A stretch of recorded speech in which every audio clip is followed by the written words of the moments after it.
हम सब लोग जानते हैं हृदय रोग को हम सब लोग ये मानते हैं, ये आर्टरीज के अंदर जो हृदय की धमनियां हैं उसमें ब्लॉकेज के कारण होता है और वो हार्ट अटैक कॉज करता है।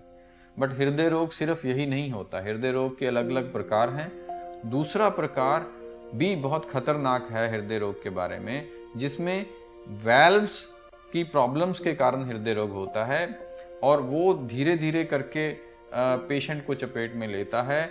होता क्या है, जब वेल्व्स क्या हैं, हार्ट के अंदर 4 प्रकार के वेल्व्स हैं, 2 लेफ्ट साइड पे हैं, 2 राइट साइड पे हैं। कई सूरतों में, कई कारणों से ये वेल्व्स कई बार डिसफंक्शनल हो जाते हैं, खराब हो जाते हैं। इनमें 2 तरह की खराबी पाई जाती है। एक, वेल्व सिकुड़ जाते हैं, इसको हम नैरोइंग कहते हैं, वेल्व स्टेनोसिस हो गया, उसका नैरोइंग हो गया। और दूसरा, वेल्व्स के जो एक तरह से वेल्व का हर कार्डियक साइकिल में खुलना है और बंद होना है, वो डिसफंक्शन हो गया और उसकी वजह से लीकेज उत्पन्न हो गया। दोनों सूरतों में जब भी लीकेज या सिकुड़न होगा तो हार्ट के ऊपर बहुत सारा स्ट्रेन आ जाता है, हार्ट के अंदर के प्रेशर्स, चैम्बर्स के प्रेशर बहुत बढ़ जाते हैं और वो प्रेशर पीछे लंग्स में ट्रांसमिट होते हैं, जिससे लंग्स में पानी भर जाता है और पेशेंट को बहुत ब्रीदिंग डिस्कम्फर्ट होता है, सांस फूलने की तकलीफ होती है, चलने से फटीग आता है, थकावट होती है और स्पेशली सांस फूलने की तकलीफ लेटने से आती है। ये सब सिम्टम्स अगर किसी को हों तो वो अपना एक सिंपल इकोकार्डियोग्राम से जांच कराएं भी हृदय के वेल्व्स ठीक काम कर रहे हैं या नहीं। अगर हृदय के वेल्व्स ठीक काम नहीं कर रहे हैं तो हमें उसका सोल्यूशन और ट्रीटमेंट कराना ज़रूरी है। जैसा बताया, एक माइट्रल वेल्व है, माइट्रल स्टेनोसिस। अगर माइट्रल वेल्व तंग हो जाता है उसको हम बेलूनिंग से खोल सकते हैं। अगर उसमें लीकेज होगा तो उसका आंसर सर्जरी होता है।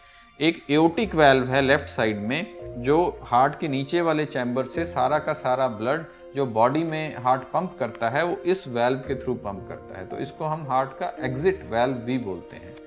तो ये over years and years advancing as के रहते इस वेल्व में सिकुड़न आ जाती है, जिसको हम एओर्टिक स्टेनोसिस कहते हैं। जब भी ऐसा सिचुएशन हो, बहुत ज़रूरी है एओर्टिक स्टेनोसिस को जल्दी ट्रीट करना, बिकॉज अदरवाइज पेशेंट वल्नरेबल है सडन कार्डियक अरेस्ट के लिए।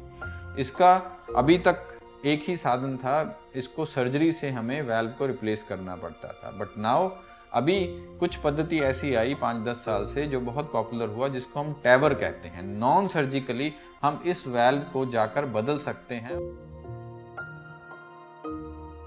जैसे ही हम बिना सर्जरी के इस वेल्व को बदलते हैं, डिजीज्ड वेल्व पीछे छुप जाता है और एक नया वेल्व एकदम से फंक्शन करने लगता है, जिससे पेशेंट को बहुत राहत मिलती है, पेशेंट के सिम्टम्स को बहुत राहत मिलती है। जो भी पेशेंट 60 साल से ऊपर हो, जो भी पेशेंट सर्जरी के लिए हाई रिस्क हो, उनमें ये प्रोसीजर बिना सर्जरी के हम वेल्व रिप्लेस करके कर सकते हैं और पेशेंट बचा सकते हैं।